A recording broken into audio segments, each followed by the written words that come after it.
Beautiful, beautiful, beautiful, beautiful boy. The film Beautiful Boy, released in 2018, is a raw representation of how a family's life becomes infected by the disease of drug addiction and the emotional turmoil it inflicts on not only the user but their loved ones.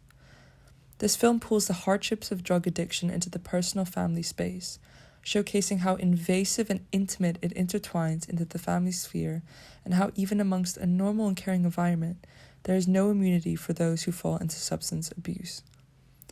The movie predominantly follows the father-son relationship of 18-year-old Nick Sheff and father David Sheff. Beautiful Boy beautifully captures the loss of childhood innocence and the extent of how far a parent-child love can be pushed in the face of mutual destruction.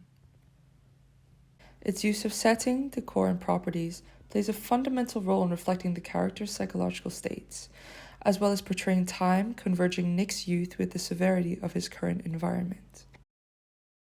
As we take a look at the Chef's family home, the space is warm and inviting, decorated in family memorabilia and surrounded by serene nature.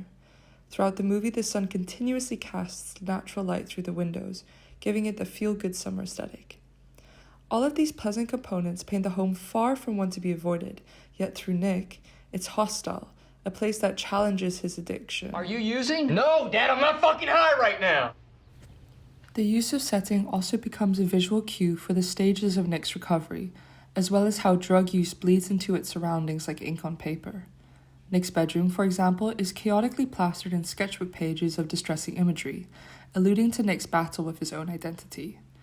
Amongst the posters, there's a beach landscape, which is an occurring motif and a place of importance for the family, an image you see later again at the rehab center.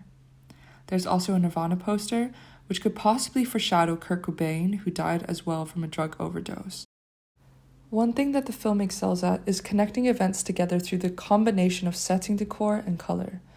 Every event that we witness is coded in some way to link it to either youth or the return of it, Nick's addiction, and or the two clashing head-on. As we see in Nick's childhood bedroom, it is overwhelmingly yellow. His toys are yellow, his bedsheets are yellow. There becomes a connection that yellow correlates with youth. But this also becomes a cue in situations where Nick's sobriety comes into play, such as the welcome home banisters scripted in the siblings' messy handwriting, which is just the peak of pure intention. Whilst in rehab, oftentimes the walls are half yellow and half blue, inferring the conflict of becoming his old self or falling down that spiral. I'm 14 months clean. Other films that use setting as a mirror of a character's mental health and identity include All the Bright Places, American Psycho, and Danish Girl. In All the Bright Places, Finch's bedroom walls are meticulously covered in color-coded book quotes, representing reading as a source of comfort for him as he usually finds himself detached from life. When he emotionally breaks down, he destroys his bedroom, which is significant as it was an important safe space that he created for himself. The movie also uses setting to represent the bond of two teenagers who find their spark again after finding love for each other. In Danish Girl, the setting in this scene throws the theme of identity right in the viewer's vision. As artist Greta comes home to her husband Lily as her true self and a transgender woman, Greta's paintings embody the frame as if spotlighting Lily.